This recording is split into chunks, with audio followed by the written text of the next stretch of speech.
Olá pessoal, boa noite, tudo bem com vocês? Sejam todos muito bem-vindos. Hoje a gente vai estar falando aí sobre um tema bastante interessante que foi falado em uma live anterior. E hoje a gente vai falar de novo sobre esse tema no nível com abordagem um pouco diferente, né? E a gente vai falar sobre a pedra filosofal e o Santo Grau, né? Então vamos entender um pouquinho o que isso quer dizer para nós enquanto quântica e no nosso processo consciencial. Então, na verdade, boa noite a todos, pessoal, sejam todos muito bem-vindos. Essa é a nossa live de hoje. Sejam todos aí muito bem-vindos, todas as pessoas de todos os cantos do Brasil aí, do mundo, né? Várias pessoas de vários lugares aí, nos prestigiando aí. Então, pessoal, vamos entender um pouquinho o que essas metáforas querem dizer, né? Quando a gente analisa aí a questão da pedra do Santo Grau, o Santo Grau, para quem não sabe, é o cálice que o Mestre Jesus usou na última ceia, né? Então, essa questão do Santo Grau aí é um elemento de estudo porque é remetido a ele questões milagrosas e que quem toma a água desse cálice se cura de qualquer doença. E tem toda uma mitologia em torno desse elemento aí histórico, né, que é o cálice da última ceia. Bom, então aonde é que a gente vê essa questão muito forte e que é abordada com muita assim, de uma maneira muito lúdica e bastante intensa, é na obra As Brumas de Avalon, na qual a autora faz a abordagem dela, a história dos Cavaleiros da Távola Redonda, né? E aí tem toda uma estruturação em cima dessa história e que é uma história bastante interessante, né? Na verdade, é uma história que você precisa ler nas entrelinhas, que tem uma série de simbolismos, né, do ponto de vista consciencial.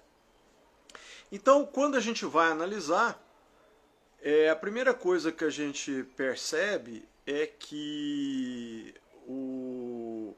você vai analisar a história e tal, né, e você vê que esse príncipe, no caso o príncipe, ele é concebido, e quando ele nasce, o irmão do rei, então, que é o pai do príncipe, né, ele assassina o rei e toma a posição de comando do reino. E esse menino é criado em ambiente inóspito, em ambiente sem nenhum tipo de condições. E aí, o fato é que reza a lenda que tem uma espada cravada numa rocha e que a pessoa que conseguir tirar essa espada da rocha é o rei, né? Seria o rei. E aí esse garoto, esse jovem, entra lá na competição tal, e milagrosamente ele consegue arrancar a espada da rocha, que é a espada de Excalibur. E essa espada, em algumas referências, é a própria espada da verdade, com os simbolismos da espada da verdade, né?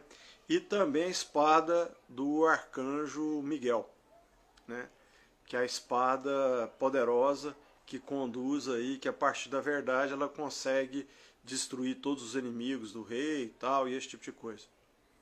E aí esse jovem, ele se desenvolve, consegue tirar o rei usurpador, que era tio dele, né, que era irmão do rei, consegue assumir o posto novo, assume a questão do reino, né, de Camelot, na verdade, que é a cidade onde ocorre essa história.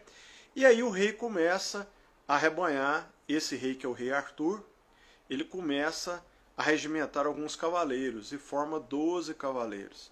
E aí a gente vê a metáfora do 12, né? Que do ponto de vista cabalístico é um número muito forte e que agora a gente está recebendo algumas canalizações aí dos múltiplos de 4, né? Que o universo é todo estruturado em cima dos múltiplos de 4, tal, esse tipo de coisa, e são 12 os cavaleiros da Távola Redonda.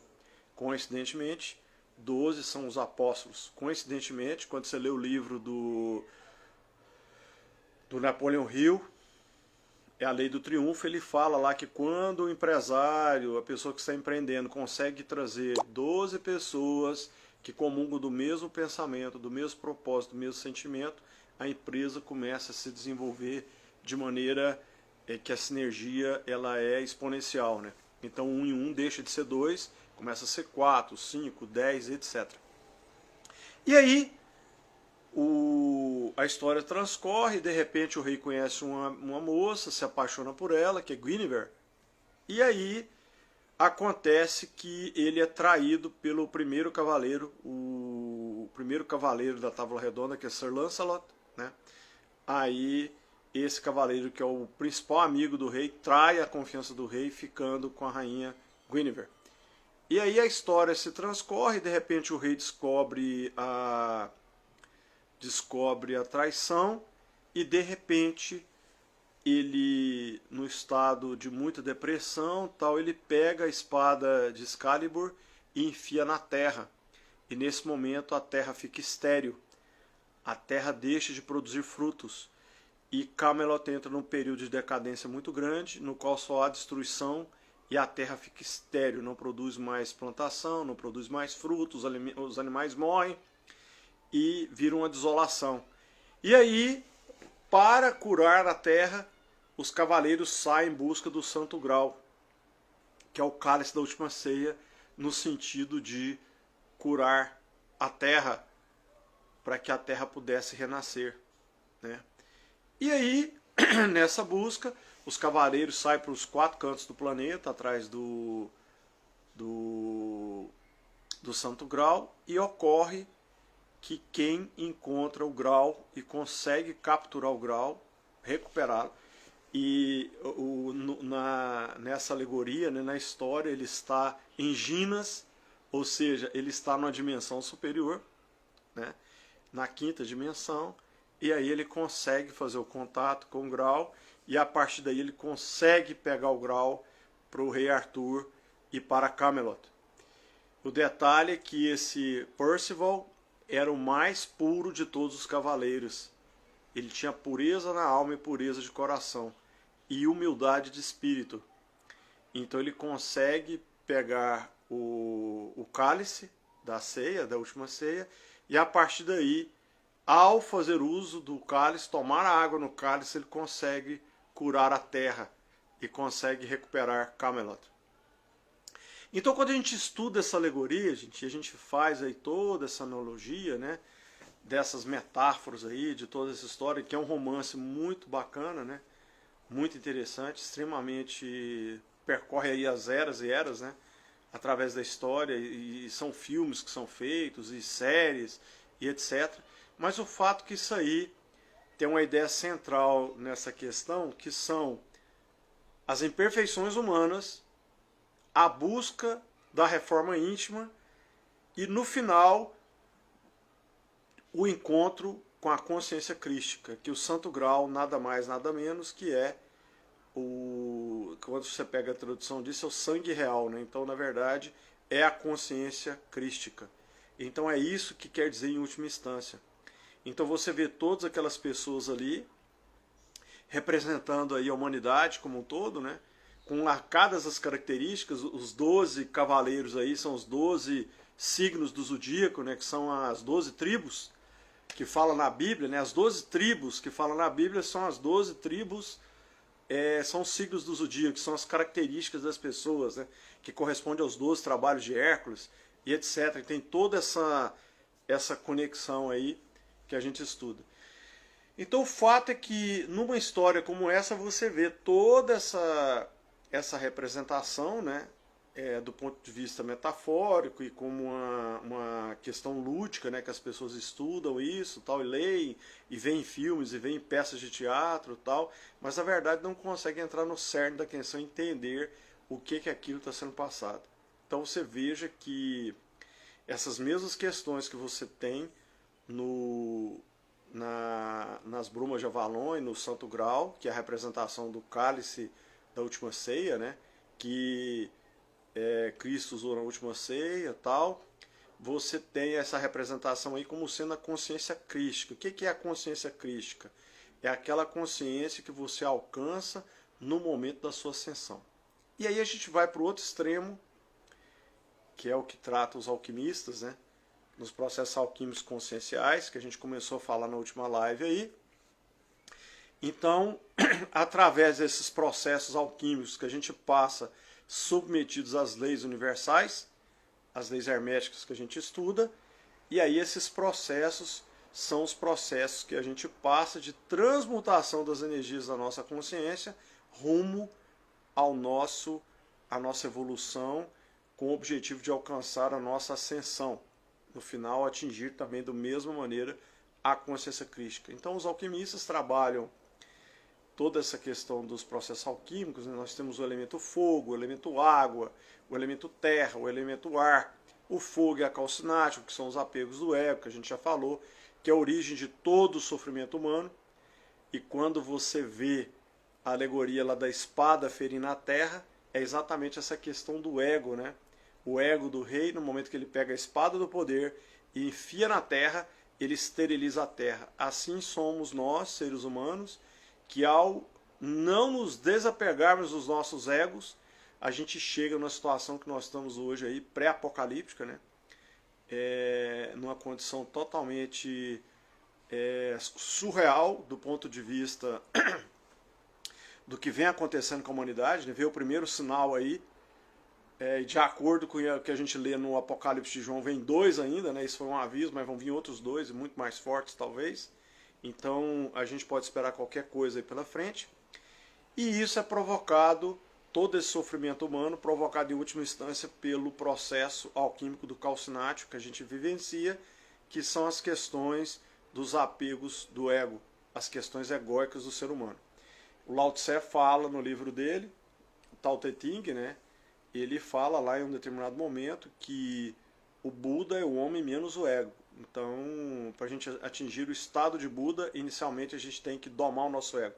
E olha que eu não estou falando em anular, eu não estou falando em ignorar, porque o ego nos foi dado para a nossa sobrevivência. Porque se a gente não tiver o ego, a gente não dura 2 segundos no planeta escola, porque é um planeta hostil, tem ameaças, etc.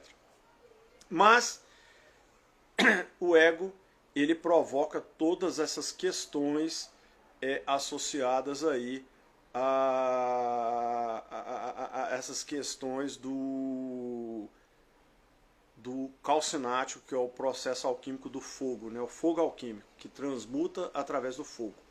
Aí nós temos a antítese da alquimia, do calcinático, que é o solútil, que é exatamente a água alquímica, que é essa questão da água, né? Da água alquímica, que é a questão do amor, o vivenciar o amor. E aí a gente já faz a correlação da mesma maneira que tem na alquimia, né? E você vê lá também nas tábuas redondas que o Sir Percival, que foi quem encontrou o cálice, né? Que teve a permissão para encontrar o cálice, beber do cálice, ele era quem tinha a maior quantidade de amor no coração. Ele vivenciava o amor. E assim é a mesma coisa na questão do solútil. Então o solútil, que é a água alquímica, é o amor, é você vivenciar o amor, que parece ser uma coisa meio dissociada hoje do que a humanidade vive, né, pessoal? Eu tive um caso tão interessante ontem que eu vivenciei um negócio surreal. Eu estava no trânsito tal, e saindo do trabalho, e de repente eu escutei um barulho e não percebi o que aconteceu, não consegui identificar. E de repente um camarada buzinando, xingando atrás de mim e tal, pá, e totalmente alterado. Aí parou do meu lado, aí virou para mim e disse: quebrou? Aí eu olhei para ele e falei assim: você me perdoa, mas eu não estou entendendo o que você está falando. Eu falei: olha o seu retrovisor aí. O que aconteceu? O carro tocou os retrovisores, né? O retrovisor do meu carro tocou no retrovisor dele e eu não vi, porque barulho de buzina e tal, trânsito 6 horas da tarde, você não consegue escutar nada. E foi do lado do carona, e eu estava concentrado no trânsito, nem vi. Eu vi o barulho, mas não consegui ver o o que tinha acontecido. Cheio de motoqueiro, motociclistas nas vias no corredor, né? E a gente preocupado com aquilo ali e tal. Aí o cara, eu falei, olha, desculpe meu irmão, mas eu não vi, você me perdoe. É, porque meu carro é zero. Aí começou a xingar. Eu falei assim, você não vai parar não? Eu falei, não, podemos parar, só que aqui é proibido, vamos parar ali na frente. E o fato é que o cara me xingou de tudo quanto foi nome, né? E eu reparei uma coisa que eu fiquei abismado, porque a que ponto que chegou a humanidade que o ter ficou mais importante do que o ser, né? E aí eu percebi a evolução que eu tive, porque eu falo para vocês que há mais ou menos 5 anos atrás, provavelmente essa história teria virado uma cagada, porque como eu tenho um ego muito exacerbado, né? Provavelmente há 5 anos atrás o pau teria quebrado. Então eu percebi o quanto que houve evolução. O fato é que quando eu estacionei o carro, que eu olhei para trás, o cara tinha desaparecido, né? Então eu vi que realmente as coisas alteraram. E como que a humanidade... E aí eu vejo que nós estamos passando o que nós estamos passando porque nós atraímos realmente isso, né? O Dr. Fritz fala um negócio muito importante, que ele fala que a terceira dimensão é o primeiro nível do umbral. Nós somos um umbral, né, da quinta dimensão. E é verdade, né, porque realmente perdeu o sentido das coisas. Então o solútil é o caminho da água alquímica, é o processo alquímico da água, e a questão do processo solútil, né, que é a antítese da calcinate, do fogo. Aí nós temos o processo do sublimátil, que é o ar alquímico, que é exatamente essa conexão com a inteligência superior, com a essência superior, é a conexão com o mundo espiritual, né, a conexão divina. E nós temos aí o coagulátil, que seria o processo antítese do ar, que é a terra alquímica, que é você vivenciar o planeta escola, aquilo que você precisa vivenciar. Então, com esses 4 processos alquímicos, né, você percorre os 4 elementos aí, e aí você tem alguns outros processos. Você tem o separatio, que é a questão da individualidade, né, que você é individual e o seu processo evolucionário ele é personalíssimo. Ninguém pode evoluir por você e você não pode evoluir por ninguém. Não adianta, às vezes as pessoas me procuram, principalmente as mães que se compadecem dos filhos que estão num caminho que não é legal. Professor, eu posso ajudar meu filho? Como que eu posso ajudar meu filho? Orar e enviar amor incondicional. A única coisa que você pode fazer, porque a pessoa tem que escolher o caminho. Ela tem que decidir no caminho da evolução. Não adianta você querer por ela, porque você vai tentar puxar ela e ela vai te arrastar para o fundo. Então, esse negócio é muito interessante. É muito interessante porque às vezes as pessoas tentam, né, parceiros e parceiras tentam erguer o parceiro, principalmente quando estão em níveis de expansão da consciência diferenciados, né? Mas, gente, esse é um processo impossível de ser feito. O processo de evolução, ele é personalíssimo, individual. E não adianta, porque nem Deus interfere com o livre-arbítrio da pessoa. O livre-arbítrio, ele é individual. Não adianta, a pessoa tem que querer, e querer muito, porque envolve disciplina, e no momento que você entra nessa senda, você começa a evoluir, você primeiro é taxado de fanático, depois você é taxado de louco, até que as pessoas percebem o que está acontecendo na sua vida. Aí eles querem saber o que está acontecendo. Aí é quando começa a acontecer essa contaminação e o círculo virtuoso, no sentido de todo mundo, você contaminar o seu ambiente e o ambiente começa a mudar ao seu redor. Aí nós temos um outro processo alquímico, que é o coniútil, né? E o coniútil é essa questão da individuação, ou seja, quando você começa a se desenvolver, você vai gerando luz, você começa a se aproximar do todo. Então esse processo na alquimia consciencial se chama coniútil. E nós temos o androgenio, que é a união e o equilíbrio das energias Yang e Yin na sua consciência. E essas crianças estão nascendo aí dos últimos 5 anos para cá, eles já vêm com esse sistema equilibrado, até porque vem com o DNA alterado e já vem com essa condição separada, porque eles se afastam cada vez mais, a individualidade começa a se preocupar mais com o todo, que é uma das condições que você precisa para fazer o processo de ascensão, né? Então, quando você trabalha todos esses processos, vai evoluindo, começa a gerar Dharma, a sua conta corrente fica azul, com o todo, né? E aí você faz a sua primeira iniciação. A primeira iniciação é quando você funde o seu corpo astral com o seu corpo mental inferior. Então, nesse momento, você deixa de se preocupar com a questão das emoções. Então, as suas emoções negativas não mais, você tem um pleno controle das suas emoções. Você se torna muito mais mental.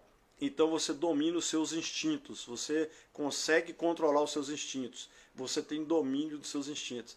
E a gente vê isso muito naquela série Star Trek, né? Os vulcanos, o maior processo de disciplina da vida deles é exatamente domar as suas emoções, né? Neutralizar. Só que eles tentam neutralizar, mas aqui é muito mais trabalhar as emoções positivas, né? E quando você atinge esse grau de evolução, você faz a sua primeira iniciação e é uma liberação boçal de energia, você funde o seu corpo astral com o seu corpo mental.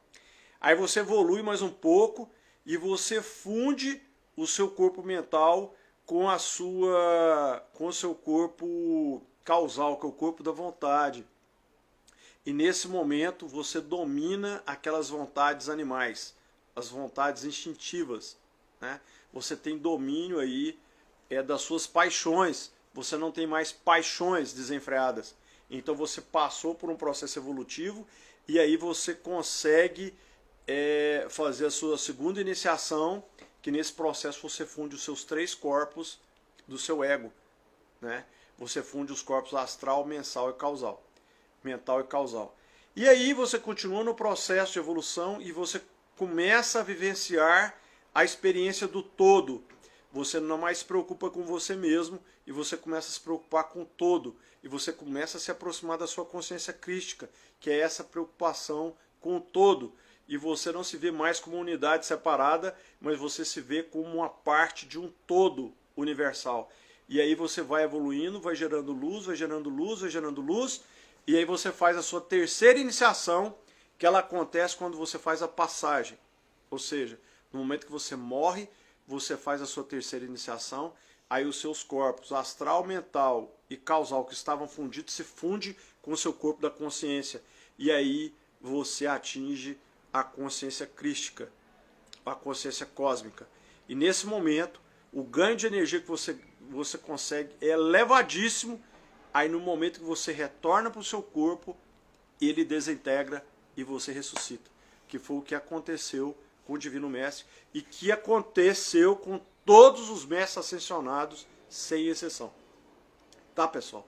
Então, a gente vem no processo de existencial, evoluindo, reencarnando, né?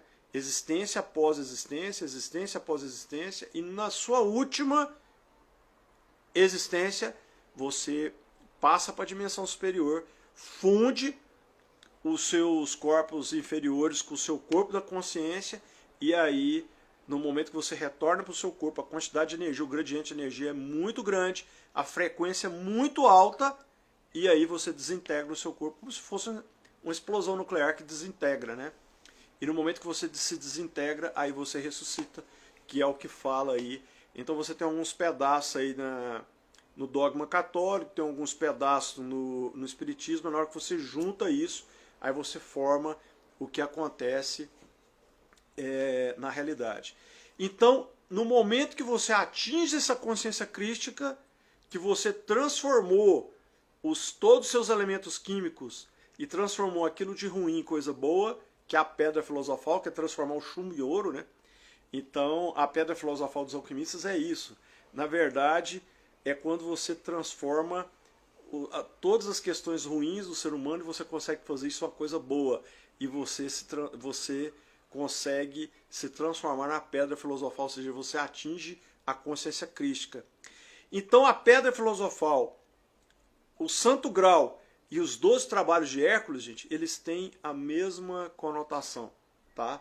São alegorias, são metáforas que nos conduzem aí às questões do atingir esse processo alquímico, né? De você atingir a consciência crística. E aí, é lógico, gente, quando você analisa a escala Hawkins, que ela é a materialização, digamos assim, científica desse processo, né?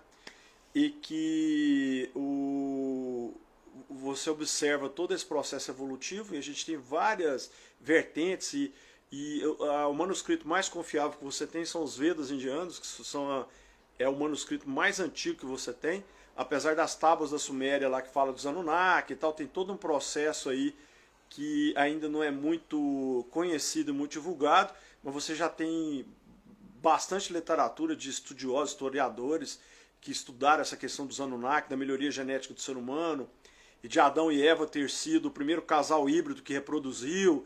Então tem uma série de coisas aí que lançam uma luz incrível sobre vários assuntos que a gente hoje tem de maneira dogmática, mas você vai ver que a nossa origem ela é uma miscigenação de raças, né, multiversais, e que deu origem à raça humana, e que agora o nosso DNA está sendo depurado para quando fizer a transição planetária, o nosso DNA vai ser o DNA humano. Então ele está livre de todas essas imperfeições genéticas, e que vai melhorar as questões das doenças, né, que a tendência é que essas doenças desapareçam, tal, e a gente vai passar por essas questões de evolução, de depuração aí. Então, aquilo que o mestre falava, vós sois deuses, se creres em mim, farão tudo que fiz e muito mais, é isso, né, gente? Ele estava falando dessa centelha divina que a gente tem, e que a gente precisa entender isso, gente, porque quando você olha para trás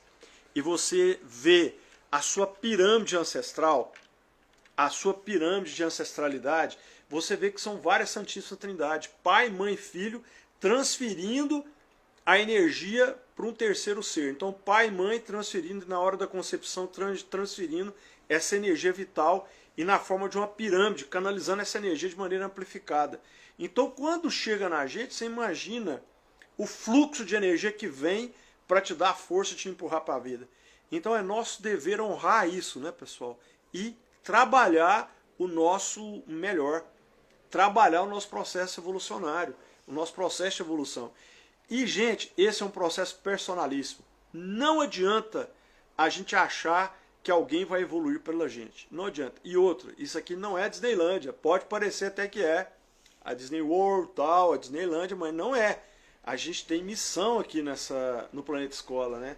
E o principal é a questão do aprender a amar. Então, quando a gente trata do amor, fica essa coisa meio piegas, tal, mas é um gerador de energia. Então, para a gente, primeiro, para que a gente possa atrair as coisas para a nossa vida de maneira leve, de maneira positiva, é importante que a gente trabalhe a amorosidade, o amar. Primeiro, o auto-amor, porque você não consegue amar ninguém, não consegue ser amado se você não se auto-amar. Então, amar a Deus sobre todas as coisas é o próximo como a si mesmo. Então, você tem que se amar primeiro, para depois conseguir sentir amor por alguém. E outra, vocês não têm ideia da quantidade de gente que chega para o atendimento e a pessoa não se ama. Eu diria para vocês que é mais de 90% das pessoas. Na hora que você faz o teste sinestésico, pá, não se ama. E se a pessoa não se ama, não consegue amar pai e mãe, não consegue amar a si mesmo, não consegue amar o parceiro ou a parceira, não consegue amar o trabalho, não consegue amar nada. Aí a vida da pessoa se transforma um vegetar. A pessoa está morta em vida. Ela vegeta, ela não vive. Porque o viver tem a ver com amor. O viver verdadeiramente, né, pessoal? Então, eu sou uma pessoa que posso falar, apesar de ter vindo de uma família estruturada, mas a maneira como a vida transcorreu para mim, comecei a trabalhar muito cedo, com 13 anos de idade e tal, e eu só fui vivenciar o amor de verdade O dia que eu peguei a Maria Clara no colo a primeira vez, aí eu senti o que é o amor. Aí aquilo supitou dentro de mim. Até então, eu não tinha ideia do que era o amor. E não me amava também. Comecei a me amar depois disso. Aconteceu uma coisa, e que eu acho que foi exatamente rasgar esse véu, né? Que eu vim estudando, mas eu tinha entrado nos estudos, mas os estudos não tinham entrado em mim. Vamos dizer assim, né? Todas essas disciplinas aí que eu fiquei comendo livros, estudando, mas não entrava. Mas no dia que eu a vi lá no berçário, tomando banho, o primeiro banho dela, e que a doutora viu que eu estava lá igual um bicho enjaulado, que trouxe ela, que eu peguei ela no colo, alguma coisa mudou dentro de mim. E mudou para sempre. Porque foi uma coisa indescritível. Indescritível. Nada se iguala. Nada se iguala. É uma coisa assim impressionante. Talvez seja o mais próximo do amor incondicional que nós que estamos aqui no Planeta Escola podemos vivenciar antes da nossa ascensão, né, pessoal?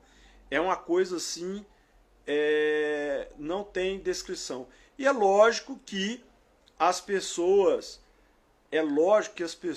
cada qual vai viver a sua verdade, né, gente? E vão vir os sinais e cada pessoa vai viver a sua experiência de transformação, porque ela vem para todo mundo, não tem como fugir disso, né?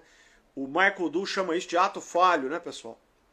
O ato falho vem para poder te dar o choque, é a maneira que a centelha tem para te trazer, te levar e te deslocar para o seu propósito e te colocar no caminho, o caminho correto, eu digo, com alinhamento de propósito de vida, né? Para que você possa vivenciar essas experiências. Porque a gente só cresce, o ser humano é destinado à grandeza e destinado a crescer de maneira exponencial, como tudo na natureza. Tudo na natureza cresce dobrando, né? Dobra, dobra, dobra e vai crescendo de maneira exponencial. Então, quando a nossa vida está estagnada, quando a vida não anda, ou está andando muito devagarzinho, tem que olhar porque tem alguma coisa que está freando esse desenvolvimento, está freando esse crescimento, e com certeza tem a ver, é lógico que você tem as travas, mas tem a ver com a ausência de amor, porque quando você vive o amor, as coisas destravam e a coisa evolui de uma maneira muito forte, muito forte. Então, é importante a gente entender isso. Então, pessoal, voltando ao tema da nossa live, a gente falou do Santo Grau e falamos da Pedra Filosofal. E é essa conexão importante, porque ambas, inclusive quando você vai estudar lá os 12 trabalhos de Hércules e tal, tem a ver com a reforma íntima no processo de desenvolvimento do ser humano rumo à ascensão, a atingir a consciência crística. E quando a gente fala de consciência crística, gente, nós não estamos falando da consciência crística do Cristo, que é o que veio aqui na Terra, o homem. Nós estamos falando de Crestos, né? Que é fogo em grego, que é o fogo salvador. Tá? Então Jesus Cristo não é nome, é título. Então isso significa fogo salvador. Tá? É isso que, então, nós estamos falando do Cristo cósmico, né?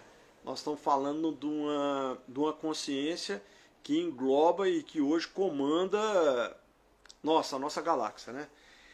Então, é importante essa questão e, logicamente, que quando você vai se aproximando do amor, você começa a aumentar o seu padrão vibracional, começa a gerar luz, expande a consciência. E aí o que acontece? Você que se aproxima da sua centelha. E a sua centelha começa a te guiar. Que é aquela história lá do Salmo 23, né? Deitar-me faz viver de espaço, guia-me mansamente a águas tranquilas. A gente reza o negócio, não entende o que está falando. Ou, Pai Nosso, seja feita a vossa vontade, assim na terra como no céu. É a centelha guiando a gente. Então, quando você aumenta o seu nível de amor, você começa a experienciar o amor, aí você começa a ser guiado pela sua centelha. E aí a sua centelha conhece todas as suas infinitas realidades alternativas e ela sempre vai te colocar naquela que é para o seu bem maior. Ok, pessoal? Então, esse é o recado aí que a gente queria falar hoje. Falamos aí um pouquinho sobre a alegoria da pedra filosofal e do Santo Grau, né? Para a gente entender o que é isso. E também tem outras questões que envolvem isso aí, que é a questão dos 12 trabalhos de Hércules, né? E aí a gente vê que tudo isso aí, o final dessa história, é a questão da consciência crística, que é você atingir esse nível, esse estágio, em que você vira um gerador de energia e você começa a atrair como se fosse um atrator, né?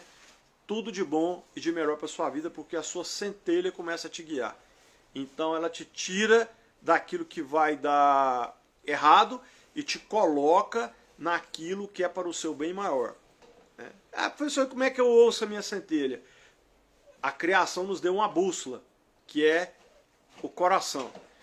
Você vai tomar uma decisão, vai escolher um caminho, cala, escuta o seu coração. Se aquele caminho que você está escolhendo te trouxer leveza, te trouxer alegria, serenidade, tranquilidade, pode seguir, que é a sua centelha que está te guiando.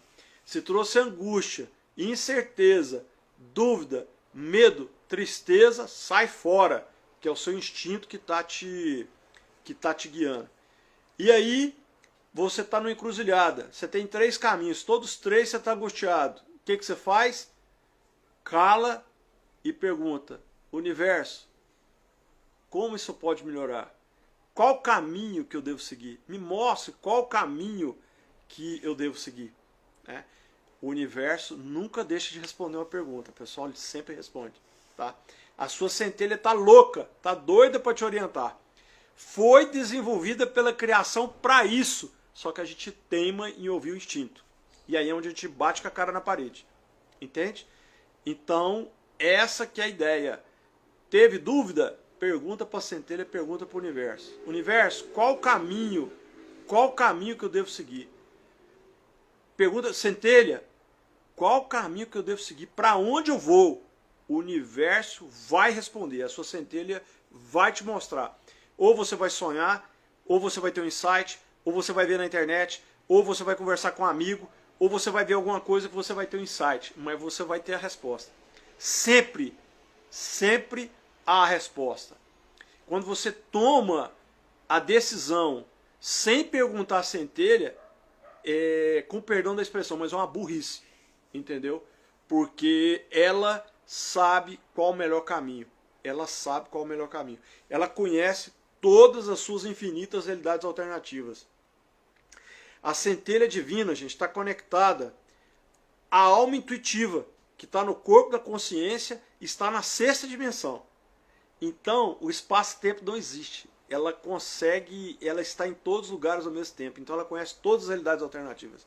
Então, não ouvir a centelha é um atraso de vida, né? Que é a sua intuição. Então, eu recomendo que todo mundo ouça a centelha. Use esse caminho que eu estou falando aqui. Ok, pessoal? Gente, então é isso. A gente hoje fica por aqui. Eu tenho algumas coisas para resolver aqui. Não vou poder responder as perguntas hoje, tá bom?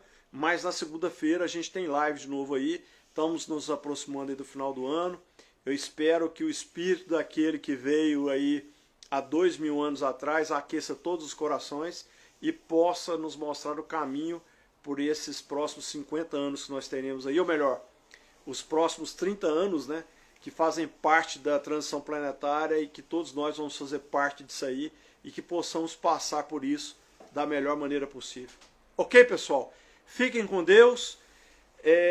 Paz inverencial a todos vocês, a paz do nível 10 a 700 da escala Hawkins, muita luz a todos vocês, um excelente aí fim de semana. Aqueles que não participarem da live da semana que vem, que tenham um Natal em família maravilhoso, um ano novo cheio de luz. É o que eu desejo a vocês. Fiquem com Deus, pessoal. Muita gratidão a todos por estarem aqui no canal. E a gente se vê na segunda-feira, na nossa live de segunda aí às 21 horas, lá no canal do YouTube. Valeu, pessoal. Tchau, tchau. Fiquem com Deus.